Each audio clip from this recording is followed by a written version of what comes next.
Welcome to The Explainer. Today, we're doing something pretty cool. We're going to build an AI worker right from scratch. We'll look at what it really takes to create one of these modern AI systems, a digital mind, really, and we're going to do it piece by piece.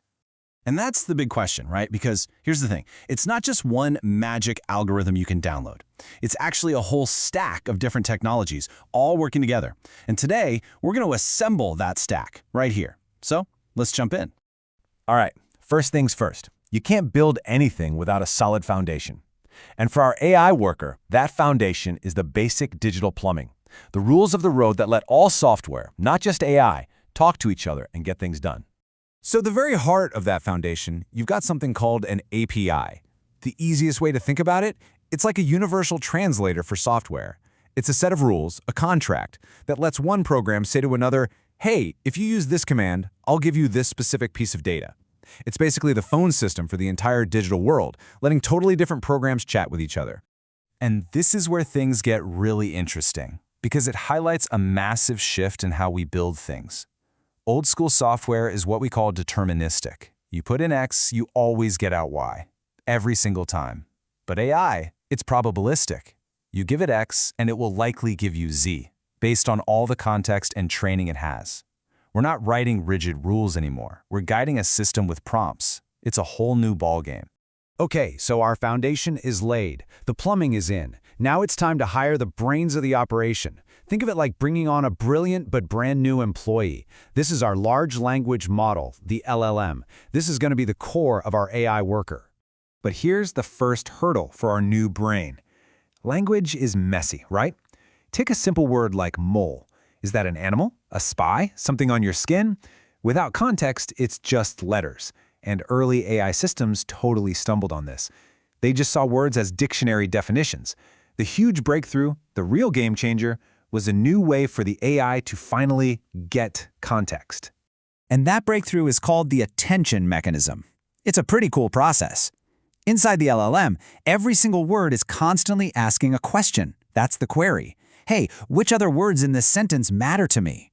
The other words then signal back their relevance. That's the key. And the most important words then share their meaning, the value, with the original word. It's this incredibly fast, internal conversation that builds a rich understanding of the sentence. And the scale of this, it's just mind-boggling. I mean, look at a model like GPT-3. It has 175 billion parameters.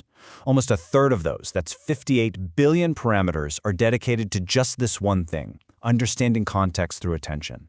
All that computational horsepower for one crucial task. So we've got this super powerful brain. Awesome. But there's a problem.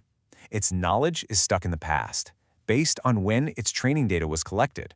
A worker with year-old information isn't going to be very helpful, right? So the next big upgrade is giving it access to the live, outside world. And we do that with a technique called RAG, which stands for Retrieval Augmented Generation. It completely flips the script on how the LLM works. Instead of just digging through its old static memory, the first thing it does is go out and search a live external knowledge base.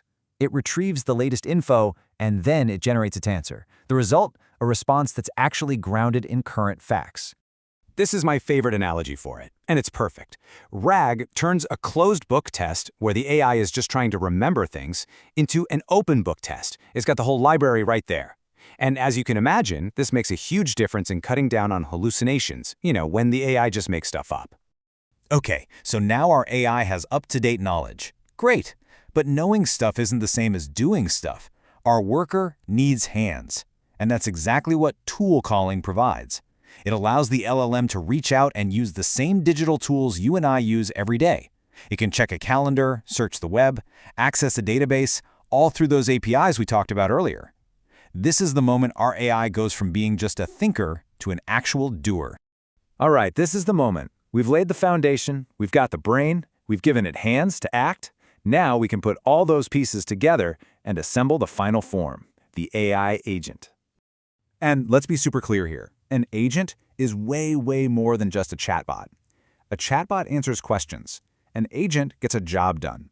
It's an LLM that's been given a body, which is its set of tools, and a goal. It's been promoted. Its job is no longer just to talk. Its job is to perceive, reason, and take a whole series of actions to achieve an objective all on its own. The way they work is through this constant cycle called the agentic loop.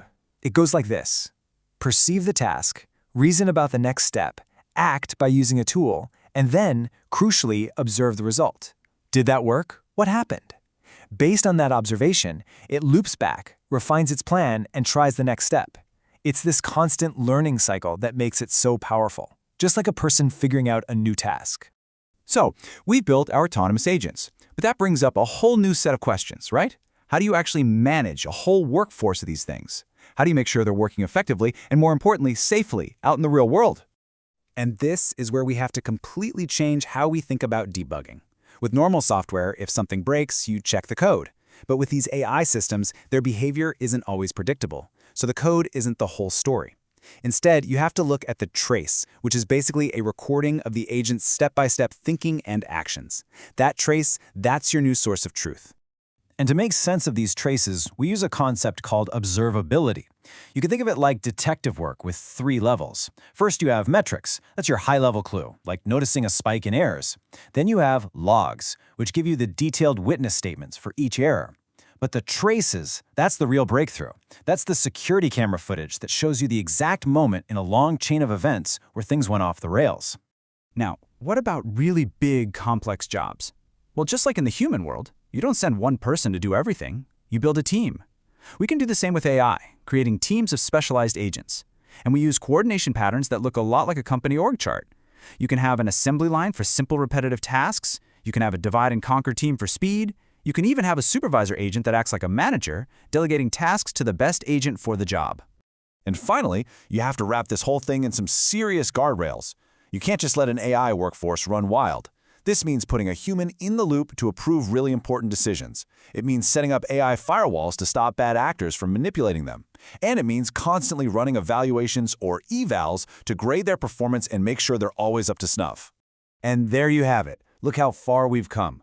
We started with the basic plumbing of code and APIs. We built a brain that could understand context, we gave it knowledge and the hands to act, and we've assembled it all into a managed workforce of digital minds. This means we aren't just software developers anymore. We're becoming architects of digital cognition. And that leaves us with one heck of a question. What are we going to build with it?